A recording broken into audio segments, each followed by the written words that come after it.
আওয়ামী লীগ মাঠে নামতেছে, নানাভাবে চেষ্টা করতেছে, ছোট হোক বড় হোক তাও নামতেছে, সমাজে মিশে যাওয়ার চেষ্টা করতেছে। হ্যাঁ, আবার দেখেন প্রফেসর ইউনূস সরকারের পদত্যাগের দাবিতে আওয়ামী লীগের লিফলেট বিতরণ করতেছে। সে আবার বিসিএস শিক্ষা ক্যাডারের কর্মকর্তা মুকিব মিয়া, পোস্টিং লালমনিরহাটের পাটগ্রামের সরকারি জসিমউদ্দিন আব্দুল গনি কলেজে ইংরেজি বিভাগে, আর লিফলেট বিলাচ্ছে জাতীয় প্রেস ক্লাবের সামনে। আবার ভোরে মিছিল বের করছে।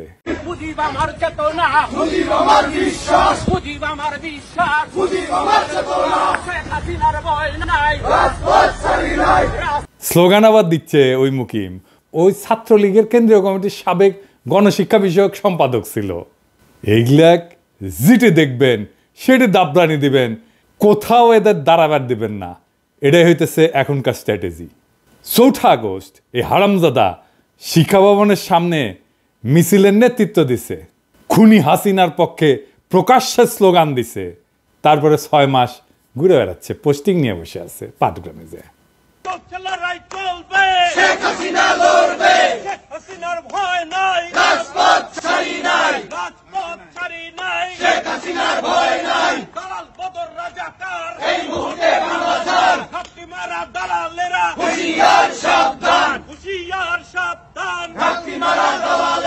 আমার মাটি আমার মা, পাকিস্তান হবে না, পাকিস্তান হবে না, আমার মাটি আমার মা।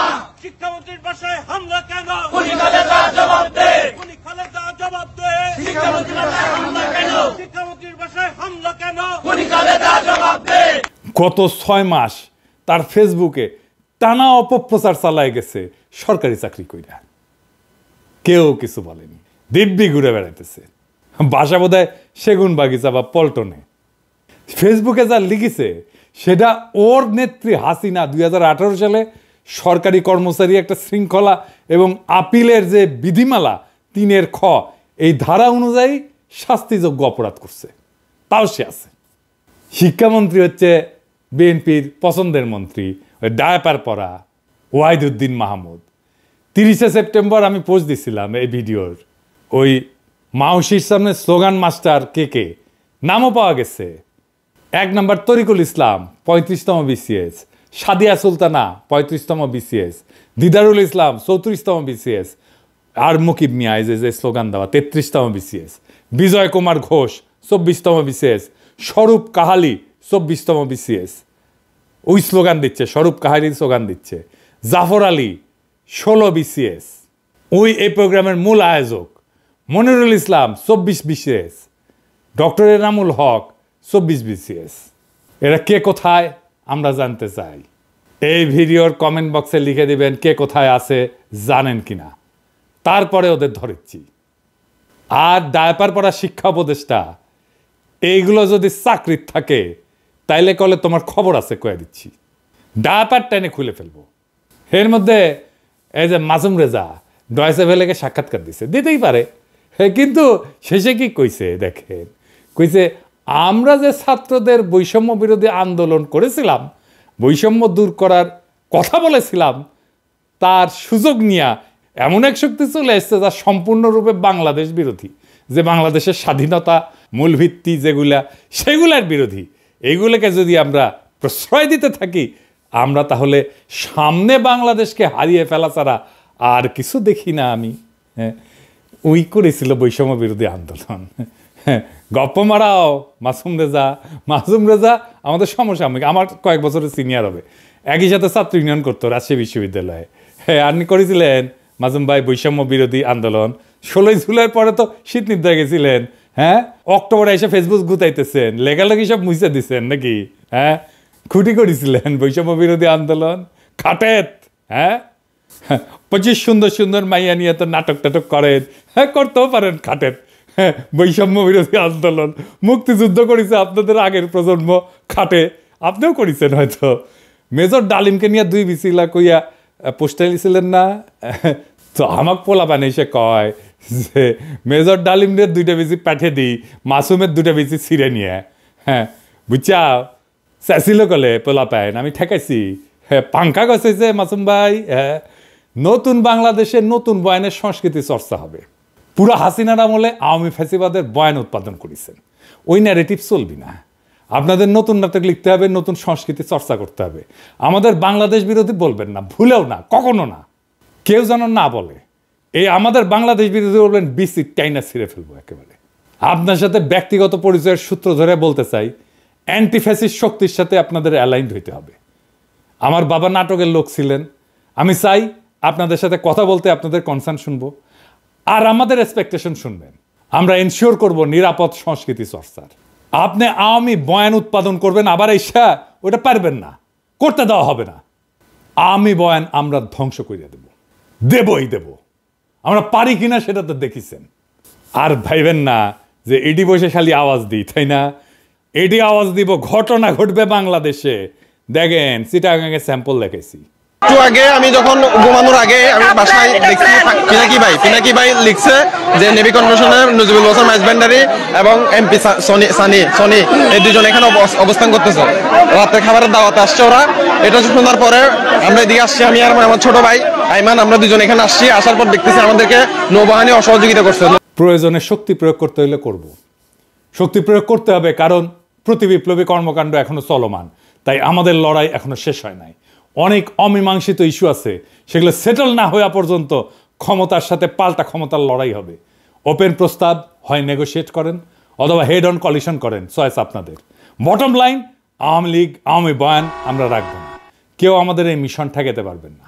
কথা বলেন আমাদের সাথে, নিশ্চিত করব আপনার নিরাপদে সংস্কৃতি চর্চা করবেন। আর যদি ঘাড়তারামি করেন, আর্মি দিয়েও কিছু করতে পারবেন না, কেউ ঠেকাইতে পারবে না আপনাদের। এবার আসেন এই আওয়ামী লীগ নিয়ে আমরা কি করব সেটা নিয়ে একটু আলাপ করি। আওয়ামী লীগ নিয়ে বহুত মানুষ বহুত পেরেশানিতে আছে। ওরে কি নিষিদ্ধ করা ঠিক হবি? আমরা কেমনে তাহলে তাকে নিষিদ্ধ করব? এত বড় একটা রাজনৈতিক দল, আসেন এটা নিয়ে আলাপ করি।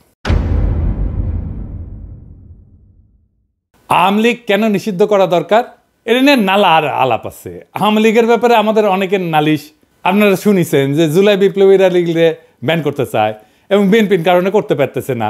এই সরকারের পজিশন কি এই ব্যাপারে? তারা কখনো বলটা পলিটিক্যাল পার্টিগুলোর দিকে দেয়, কখনো ইলেকশন কমিশনের দিকে দেয়, ইলেকশন কমিশন আবার সরকারের দিকে দেয়। এই বল চালাচালি চলিচ্ছে আর কি। ওইদিকে দু একজন অ্যাডভাইজার আবার কইছে যে আওয়ামী লীগ একটা বিশাল ঐতিহ্যবাহী দল, এইটার তো অনেক কর্মী আছে। বিএনপিও আবার কয় এটার তো অনেক কর্মী, এদের কেমনে আমরা নিষিদ্ধ করব, আদর্শকে কেমনে নিষিদ্ধ করা যায়। আবার কেউ এসে কয় আওয়ামী লীগ এটা গোপন সংগঠন হয়ে যাবে। আবার আওয়ামী লীগের লেসপেন্সার, ওই যে দিল্লি স্টার আর মতি আলো, এদের সাথে সরকারের এক অংশের আবার লতকালুতকি হয়। আওয়ামী লীগের প্রভু ভারতের সাথে আবার সরকার বিএনপির উথলা ওটা প্রেম আছে, দেখিচ্ছেন না রিপাবলিক ডেতে যে একেবারে ধস্তাধস্তি ঢলাঢলি দেখে বাঁচি না। আওয়ামী লীগ জামাতের নিষিদ্ধ করবো, জামাতের নিষিদ্ধ করবো কইতো না, এটা নিয়ে আলাপ দিত। জামাতের ব্যাপারে তার কমপ্লেনটা কি সেটা কইছে, কয় নাই। আজকেও এইভাবে হাসিনা যেভাবে জামাত নিয়ে আলাপ করতো সেইভাবে আওয়ামী লীগ নিয়ে আমরা আলাপ করতেছি, কোনো ডকুমেন্টেশন নাই। পলিটিক্যাল পার্টি হিসেবে ইনভেস্টিগেশন আমলনামা বানানো এবং সেই মোতাবেক বিচার করার দিকে হাসিনা যেমন জামাতের নিয়ে করে নাই, এখন হাসিনার ব্যাপারেও কেউ করছে না, না সরকার, না বিপ্লবীরা, না রাজনৈতিক দলেরা। অনেকে কয় হাওয়ার উপরে আওয়ামী লীগকে ব্যান করা হবে। এটা সত্য যে হাওয়ার উপরে একটা দলরে ব্যান করা যায় না। তো হাওয়ার উপরে ব্যান করা আর ওয়ারেন্ট ছাড়া গ্রেপ্তার করা আর আদালতে না পাঠায় হাজারাতে আটকায় রাখা একই জিনিস। লিগ্যাল প্রসেসে আওয়ামী লীগকে নিষিদ্ধ করা যায়, কিন্তু সেই লিগ্যাল প্রসেসে নিষিদ্ধ করার পথে কেউ হাঁটিচ্ছে না। তো তাই বলে কি আমরা আওয়ামী লীগকে নিষিদ্ধ করব না? অবশ্যই করব। তবে আমাদের দরকার একটা clear cut documentation. Awami League একটা ফ্যাসিস্ট দল, তারা ফ্যাসিজম কায়েম কইরা দেশের জনতাকে বন্দি করছে, লুটপাট করছে। এইটা স্ট্যাবলিশ করার মতো ডকুমেন্টেশন সরকার বা বিপ্লবীরা এমনকি রাজনৈতিক দলরা দিতে পারছে এখনো পারে নাই। এই ব্যাপারে মন দিতে হবে আমাদের। বিচার বা ব্যান তো পরের মামলা, আপনাদের হাতে তো রাষ্ট্র, এই কাজ তো আপনাদের করতে হবে। আমাদের তো পেট চালানোর জন্য কামলা দিতে হয়। আমার তো বাবার জমিদার ছিল না যে কাজ না করে থাকতে পারবো। ফুল টাইম কাজ করলে দেশে থাকলে করে দিতে পারতাম, দেশে তো আর নিবেন না। আমরা নিশানা দিতে পারি, কোনো গ্রুপ কাজ করলে সাহায্য করতে পারি। এই ডকুমেন্টেশন করলে দেখবেন এবং এই আলাপের শেষে দেখবেন ফ্যাসিবাদও, এমনকি হিটলারের ফ্যাসিবাদ, মুসলিনের ফ্যাসিবাদও হাসিনার শাসনের চাইতে ভালো ছিল। সেই আলাপটাই করি, আসেন। এই ডকুমেন্টেশনে মোট 8টা পয়েন্ট থাকতে পারে। এলা প্রমাণ করা যাবে, ডকুমেন্ট রেডি করা যাবে, খুব বেশি কষ্ট করতে হবে না। আরও কিছু চাইলে যুক্ত করা যেতে পারে। এটা মোটা দাগের ডকুমেন্টেশন। কি কি? 1 নম্বর হইতেছে জয় বাংলা একটা বর্ণবাদী রেসিস্ট একটা স্লোগান।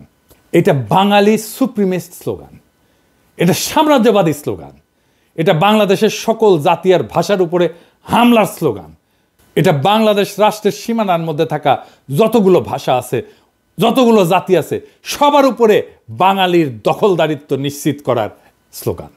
সে দখল করে নিতে চায়, সে জয় করতে চায়, এমনকি জাতিসংঘের ইন্টারন্যাশনাল চুক্তিও এটা ভায়োলেশন। এইটাকে ভায়োলেট করে ভারতীয় বাংলার সাথে মিলতে চায়। সোনার বাংলার জিকির কইরা বাংলাদেশকে একটা বর্ণবাদী রাষ্ট্র হিসেবে দেখাইতে থাকে। এইভাবেই কট্টর জাতীয়তাবাদী জিকিরের ভিতর দিয়া আওয়ামী লীগ ফ্যাসিজমের 1 নাম্বার শর্ত পূরণ করে। 2 নাম্বার, আওয়ামী লীগ একটা গণতন্ত্র বিরোধী শক্তি। 2008 সালে ইলেকশনের ভিতর দিয়ে ক্ষমতা দখলের পর গণতান্ত্রিক রাজনীতি, জনগণের মিছিল, সমাবেশ, এগুলোর অধিকার অস্বীকার করে আওয়ামী লীগ। ইলেকশনের সিস্টেমকে ধ্বংস করে দেয়, নিজের ক্ষমতাকে নিজেই সে রিনিউ করে, সেলফ রিনিউয়ালের মতো। মানুষের ভোটের দরকার নাই, নিজেই সে একটা সিস্টেম বানায় ফেলে যেটা ভোটের মতো দেখা যায় কিন্তু আসলে ভোট না। জনগণের কনসেন্টের কোনো তোয়াক্কা না কইরা আমলা পুলিশ দিয়া ক্ষমতা দখল করে রাখে। এমনকি এটা আওয়ামী লীগের জন্য নতুন ঘটনা না। 1973 সালের ইলেকশনেও ভোট ডাকাতি করছে, অপোজিশনের ক্যান্ডিডেটকে কিডন্যাপ করছে, এই ইতিহাস আওয়ামী লীগের আছে। এবং তারপরে 1975 সালে সমস্ত পলিটিক্যাল দলকে ব্যান কইরা বাকশাল বানায় মুজিব নিজেকে বাদশাহ, আজীবনের রাজা প্রেসিডেন্ট ঘোষণা করছিল। হাসিনা যে শেখ মুজিবের এই বাকশাল থেকে বাইর হয়ে আসছে তা না, নামটা দেয়নি বাকশাল, কিন্তু এটা করছে ডাবল বাকশাল। বাকশালের পক্ষে মিডিয়ায় কলাম লেখা হয়েছে, বই ছাপা হয়েছে, হাসিনার বুদ্ধিজীবীরা এই বই ছাপাইছে, কলাম লিখছে। নিজেদের শাসক বাছাইয়ের যে নাগরিকদের এখতিয়ার, সেটা ডাকাতি কইরা আওয়ামী লীগ ডেমোক্রেটিক কমিটমেন্টকে অস্বীকার করছে। এবং জাতিসংঘের যে মানবাধিকার কনভেনশন, যেটার একটা অন্যতম প্রধান বৈশিষ্ট্য হচ্ছে ভোট দেওয়ার অধিকার, সেইটা কায়রা নিছে। ওইটা ভেঙ্গা ফ্যাসিজমের আর একটা শর্ত পূরণ করছে। 3 নাম্বার, মানুষের বিবেকের স্বাধীনতা এবং ক্ষমতার সরকার রাষ্ট্রের ব্যাপারে নাগরিকদের অমত দেওয়ার যে এখতিয়ার, সেটা রদ করে দিছে আওয়ামী লীগ। আওয়ামী লীগের ক্ষমতা এবং সরকারের বৈধতা নিয়ে প্রশ্ন করাকে রাষ্ট্রদ্রোহিতা বলছে এবং রাষ্ট্রের বিরুদ্ধে ষড়যন্ত্র হিসেবে দেখাইছে এবং দেখাইয়া নাগরিকদের জেলে ঢুকাইতো শেখ হাসিনার আওয়ামী লীগ। ফলে হাসিনার শাসনের এখতিয়ারকে প্রশ্ন করার মতো কোনো মিডিয়াকেও থাকতে দেয় নাই। সমস্ত মিডিয়াকে সরকারি প্রোপাগান্ডা মেশিন বানায় তুলছিল হাসিনা এবং নিজেদের ডেফিনেশনের উন্নয়নের মিছা কথা প্রচারে রাষ্ট্রের সকল দপ্তর এবং বেসুমার টাকা পয়সা ঢালছিল তারা। এমনকি প্রাইভেট প্রতিষ্ঠান যেমন মোবাইল কোম্পানিগুলোকে বাধ্য করছিল তাদের প্রোপাগান্ডা প্রচারে। 4 নাম্বার, হিটলারের একটা বাহিনী ছিল, গেস্টাপো বাহিনী। ওই রকম বাহিনীর মতো এজেন্সি বানায় হাসিনা জনগণকে বন্দি করছে, যখন খুশি যে কাউকে তুলে নিছে, টর্চার করছে। তার তো জেল ছিলই, যাদেরকে সে জেলে নিতে পারবে না তাদেরকে আনরেজিস্টার্ড জেলে ঢুকায় রাখছে দিনের পর দিন। হরদম গুমফুম চালাইতে থাকছে হাসিনার এজেন্সিগুলা। বিদেশে যে সমস্ত বাংলাদেশি হাসিনার এই টর্চার, গুমখুন, বৈধতা নিয়ে প্রশ্ন করছে, তাদের দেশে থাকা আত্মীয় স্বজনদেরকে জেলে ঢুকাইছে এবং গুমের হুমকি দিয়া বিদেশে থাকা অ্যাক্টিভিস্টদের থামানোর চেষ্টা করছে হাসিনা। এমনকি দুধের শিশুকেও জেলে আটকাইয়ে রেখা তার বাপ মাকে ব্ল্যাকমেল করছে, বাচ্চাকে খাইতে না দিয়া তার বাপ মাকে বাধ্য করার মতো কাম করছে হাসিনার এই এজেন্সি। 5 নাম্বার, রাষ্ট্রের সকল দপ্তরকে দখলের মধ্যে দিয়া সরকারের প্যারাল কোনো প্রতিষ্ঠান থাকতে দেয় নাই হাসিনা। গুড গভর্নেন্স মানে তার একটা শর্ত আছে। এই গুড গভর্নেন্সের শর্ত হিসেবে সরকারকে চেক দিতে justice system, election commission, local government, parallel প্রতিষ্ঠান বানায় ব্যালেন্স অফ পাওয়ারের স্ট্রাকচার দাঁড় করানো দরকার। পাবলিক সার্ভিসে নিজ দলের কর্মীদের ঢুকেছে। বায়োডাটা নিয়ে যাই কিংবা যখনই যাদের প্রশ্ন করি যে এই ব্যক্তি এরা সুযোগ্য, উনি জিজ্ঞেস করেন এরা কি ছাত্রলীগ করেছে। পুলিশকে দলের একটা আলাদা শাখা বানাইছে, আমরা বলতাম পুলিশ লীগ। পুলিশের মধ্যে আওয়ামী লীগের কর্মী ঢুকাইছে, দলে দলে, 1-2 না। ইলেকশন কমিশনকে দলের এজেন্ট বানাইছে। এমনকি আদালতও হাসিনার অধীনে একটা দপ্তর হয়ে গেছে। দলের লোকজনের দেদারসের জজ বানাইছে, হাসিনার হুকুম না মানা জজদের খেদায় দিছে। এই সমস্ত ঘটনার মধ্যে দিয়ে জাস্টিস সিস্টেম এতই সরকারের অধীন হয়ে পড়ে যে পুলিশ বাহিনীর আদালত নামে আজব একটা জিনিস বানায় তারা। পুরা জাস্টিস সিস্টেমকে পুলিশের অধীন দপ্তর হিসাবে এতটাই নর্মাল করে তোলে হাসিনা যে একজন আসামিকে আদালত আর পুলিশের রিমান্ডে পাঠায় না। আপনারা দেখছেন না, পত্রিকায় লিখতেছে পুলিশ রিমান্ডে নিছে, এইভাবে নিউজ লেখা শুরু করে। রিমান্ডে তো পুলিশ নিতে পারে না, রিমান্ডে আদালত পাঠায় পুলিশের কাছে, কিন্তু মিডিয়া লেখে পুলিশ রিমান্ডে নিছে, মানে রিমান্ডে নেওয়ার অধিকার দায়িত্ব এটা নাকি পুলিশের। কি চমৎকার জাস্টিস সিস্টেম। 6 নাম্বার, ফ্যাসিজমের জন্য আদি ইতিহাসের দিকে তাকাই, তাহলে দেখব যে ফ্যাসিবাদের মূল যে তাত্ত্বিক মুসোলিনি ইটালি, তার সাথে হাসিনার আওয়ামী লীগের আরেকটা মিল আছে। মুসোলিনি ক্ষমতা ধরে রাখতে পারতেছিল না এবং সেই জন্য হিটলারের কোলে উঠা নাজি প্রোটেকশনের ক্লায়েন্ট হয়েছিল। একই ফর্মুলায় হাসিনাও ক্ষমতা ধরে রাখতে পারতেছিল না, সে ইন্ডিয়ার কোলে উঠা ইন্ডিয়ার প্রোটেকশনে দখলে রাখছিল বাংলাদেশ। 7 নাম্বার, ফ্যাসিজমকে যদি সাকসেসফুল করতে হয় তাহলে পাবলিক এডুকেশন সিস্টেমে পুরোটা দখল করিয়া মগজ ধোলাই করিয়া দরকারি নাগরিক মন বানাইতে হয়। এই ব্যাপারে হাসিনার তো চেষ্টা তোর অন্ত ছিল না। পাঠ্য বই সিলেবাস নিয়ে সে কি করছে সেটা তো দেখছেন। নাগরিকদের মগজ ধোলাই করতে, নয়া জেনারেশনের মন বানাইতে ফ্যাসিজমের দরকার হয় আইকন, রেটরিক, ন্যারেটিভ। হাসিনার ফ্যাসিজমের আইকন হিসেবে তাই সে এবং তার বুদ্ধিজীবীরা তার বাপের ছবি মূর্তিতে সয়লাভ করে ফেলে সারা দেশ। মূর্তিতে চুমা দেওয়া, সালাম করা, প্রণাম করা, এইটা শুরু হয়ে যায়। হাজার হাজার কোটি টাকা জনগণের টাকা আর জায়গা খরচ করে হাসিনা শেখ মুজিবের মূর্তি আর ছবি বসাইতে থাকে। আর রেটরিক ন্যারেটিভ হিসেবে মুক্তিযুদ্ধের চেতনা, সোনার বাংলা, রাজাকার, আলবদর, পাকিস্তানি অত্যাচার, এই সমস্ত বয়ান তৈরি করে। শেখ মুজিবের বক্তৃতা, উন্নয়নের গান বাজাইতে থাকে হরদম। হাসিনার প্রোপাগান্ডা মিডিয়া এমনই নির্লজ্জ যে পদ্মা ব্রিজের মধ্যে একটা ব্রিজ, একটা স্ট্রাকচার, পদ্মা ব্রিজ বানানো নাকি মুক্তিযুদ্ধের সমান একটা ঘটনা। চিন্তা করেন। আর এই পুরা প্যাকেজ ঢুকানো হয় টেক্সট বুকে। বাচ্চাদের স্কুল জিন্দেগি পুরাটাই কাটাইতে বাধ্য করা হয় এই আইকনোগ্রাফি আর বয়ানের ভিতরে। এইগুলো যাতে পুরাপুরি মেমোরিতে ঢুকানো যায়, বাধ্য হয় সবাই মেমোরিতে ঢুকাইতে, সেই দরকারে সমস্ত স্কুল, কলেজ, পরীক্ষা, এগুলো থেকে চাকরির পরীক্ষা তো প্রশ্ন করা হয় এখান থেকে। এমনকি অঙ্কের মতো একটা হার্ডকোর সায়েন্সের ভিতরে শেখ মুজিবকে নিয়ে অঙ্ক করায় হাসিনা। 8 নাম্বার, ফ্যাসিবাদের আর একটা মস্ত নিশানা হইল নিজের পপুলারিটি দেখানো। এটা অবশ্য সেটা দেখানোই, পপুলারিটি থাকার মামলা না। এইটা করার জন্য তারা প্রায় ইলেকশনের বাহানা করে, ইলেকশনের মতো একটা সিস্টেম করে। ঠিকঠাক ইলেকশন দিতে পারে না, কারণ ফ্যাসিজমে তো হারার কোনো আইডিয়া নাই। ইলেকশনে হাইরা ক্ষমতা ছাড়ার ব্যাপারই নেই, ফ্যাসিজমে থাকা সম্ভবই না। আমরা খেয়াল করলে দেখব শেখ মুজিবুর রহমানের 1973 ইলেকশন, হাসিনার 2014 ইলেকশন, 18 ইলেকশন, 24 ইলেকশন, সমস্ত ইলেকশন স্রেফ বাহানা। এটাকে বলা যায় সেলফ রিনিউয়াল। আমি কইছিলাম হাতমারার নির্বাচন, নাগরিকদের ক্যান্ডিডেট হওয়া বা ভোট দেওয়ার ঘটনা ছিল না মোটেই। আর এই কামে তারা রাষ্ট্রের সকল দপ্তর দখল কইরা পুলিশ, আমলা, প্রশাসন সবকিছু দিয়া এই বাহানা বাস্তবায়ন করছে। ফ্যাসিবাদের যে ক্লাসিক এক্সাম্পল, সেই ক্লাসিক এক্সাম্পলের এই অভিজ্ঞতাগুলো হাসিনা আমাদেরকে দিছে। কিন্তু বাংলাদেশের এই লোকাল ফ্যাসিজমের বাকশালের আরো কিছু নিশানা আছে যেগুলা ক্লাসিক ফ্যাসিজমের বাড়তি, মানে মুফতে পাইছি, বেশি পাইছি আমরা। হাসিনা তো ফ্যাসিজম দিছে, ফ্যাসিজমের বাইরেও আরো কিছু দিছে। কি সেটা? সেই কারণে হাসিনার ফ্যাসিজমটা আদতে হিটলারের ফ্যাসিজমের চাইতেও খারাপ। কেমনে সেটা দেখি। ধরেন ফ্যাসিজমকে যদি আমরা একটা রাজনৈতিক মতবাদ হিসেবে দেখি, সেটার একটা তাত্ত্বিক এবং প্র্যাকটিশনারের নাম হচ্ছে মুসোলিনি, ইটালির, এবং তারপরে হিটলার। তাহলে দেখব যে নিজের দেশ নিয়ে তাদের কিছু ভাবনা ছিল, তাদের একটা বিশাল একটা জাতীয়তাবাদী ইগো ছিল, অহংকার ছিল, একটা ইকোনমিক জার্নি ছিল। মুসোলিনি বা হিটলার দেশের জিডিপি বাড়াইতে মন দিছে। তাদের জুলুমের একটা বড় জমিন ছিল ন্যাশনাল ক্যাপিটাল এবং প্রোডাকশন। প্রথম বিশ্বযুদ্ধের পরে মাত্র কয়েক বছরের মধ্যে তারা ন্যাশনাল প্রোডাকশনকে এমন জায়গায় নিয়ে গেছিল, একটা বিশাল বড় জায়গায় নিয়ে গেছিল। এই কাজে তারা কনসেন্ট্রেশন ক্যাম্পের বন্দীদের শ্রম ইউজ করছে, কিন্তু নিজের দেশের উন্নয়ন, নিজের দেশের উন্নতি তারা প্রচুর করছিল। তাদের একটা বর্ণবাদী গর্ব ছিল যে তারা দেশের জন্য অনেক কাজ করছে। কিন্তু হাসিনা বা মুজিব বাংলাদেশের মানুষকে ঘেন্না করত। তাদের গর্ব হইল তারা বাগদাদ থেকে আসছে। তারাও বর্ণবাদী, কিন্তু এই বর্ণবাদ দেশ বা দেশের মানুষ নিয়ে গর্ব করা না, বরং ঘেন্না করা। এখানে কইতে পারেন যে জিয়া রহমানের দলও তো জাতীয়তাবাদী, ন্যাশনালিস্ট। তাহলে জিয়ার দলের সাথে মুজিবের দলের এই ন্যাশনালিজমের মধ্যে কি তফাৎ? আসেন এটা একটু বুঝে দেখে, এটা খুব চমৎকার একটা বিষয়। হাসিনা বা শেখ মুজিব বাংলাদেশের মানুষকে ঘেন্না করত। তাদের গর্ব হইল তারা বাগদাদ থেকে এখানে আসছে। তারা বর্ণবাদী, কিন্তু এই বর্ণবাদ দেশ বা দেশের মানুষকে নিয়ে গর্ব করার মধ্যে বর্ণবাদ না, বরং ঘেন্না করার মধ্যে বর্ণবাদ। আর জিয়াউর রহমানের জাতীয়তাবাদ, এটা জাতীয়তাবাদ, কিন্তু এটা দেশের মানুষকে নিয়ে গর্ব করার জাতীয়তাবাদ, ঘেন্না করার জাতীয়তাবাদ না। হাসিনার কাছে বাংলাদেশ তার বাপের বানানো দেশ, বাপ তার এই দেশটাকে স্বাধীন করে দিয়ে গেছে, এর মালিক সে, এটা তালুকদার সে।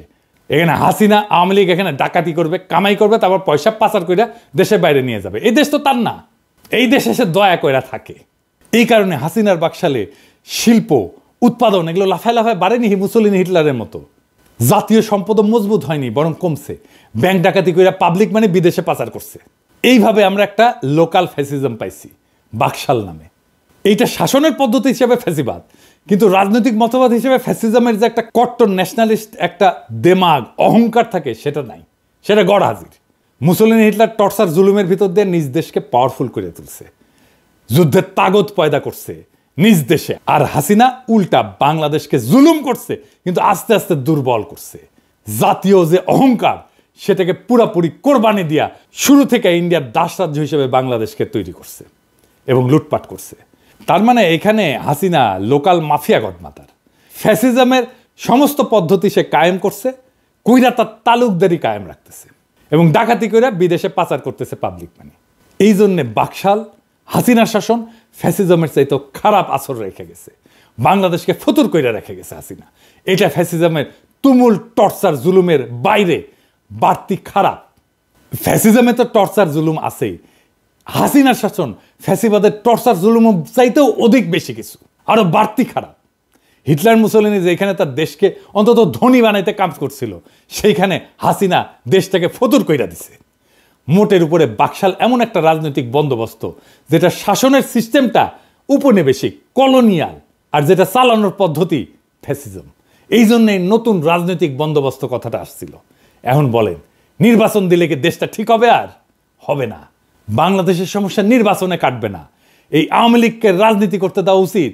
যারা আওয়ামী লীগকে রাজনীতি করতে দিতে বলে তারা কি আদৌ রাজনীতি বোঝে?